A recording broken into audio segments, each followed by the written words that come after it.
The beef between 50 Cent and Big Meech is officially on. Snitch accusations, corrupt federal officers, murder charges. You would think it was a movie, but it's not. When Big Meech appeared in a video with 50 Cent's longtime rival Rick Ross, the internet knew 50 wouldn't hesitate to respond. The same way he did when Southwest T, co-founder of BMF, did the same exact thing not too long ago. And because of this, 50 is looking to do more than respond.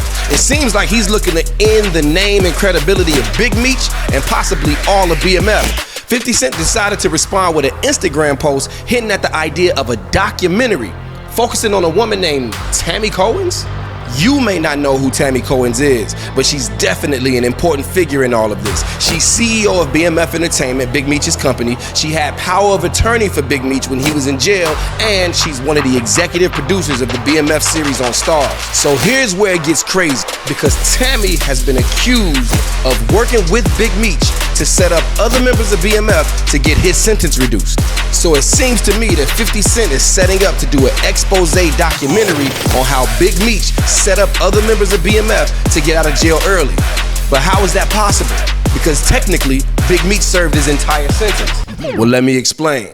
There's a man named Cuffy Gatlin. He's the former head of the St. Louis chapter of BMF and a crucial member of the team. He's currently serving a 27-year sentence for 2 murders and drug trafficking. He claims that Big Meech is the reason he's behind bars. Cuffy and Meech's relationship go back to the 90s. At one point, Cuffy paid $250,000 for rights to the BMF entertainment arm. That's movies, that's television, and all of that.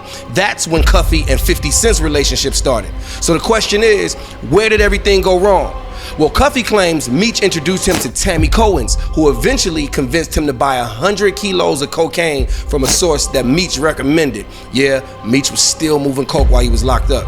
He alleges that Tammy was an informant and Meech was aware of this, and the deal went south and he was eventually arrested. He alleges that this deal would have got Meech out of jail several years ago, but the evidence from this arrest became inadmissible in court because Tammy was having an affair with the DEA agent Keith Cromer handling the investigation. So the evidence was thrown out. And if that's true, it means that Big Meech set up his brother and didn't even get out of jail for it. Side note, Rick Ross is definitely a chess player. Even after 50 Cent made millions for Lil Meech and his family and he set them up for a career in TV and film, Rick Ross was still able to slide in and make his presence known. We don't understand the ins and outs of exactly why it played out like this, but I can assure you money is at the heart of it.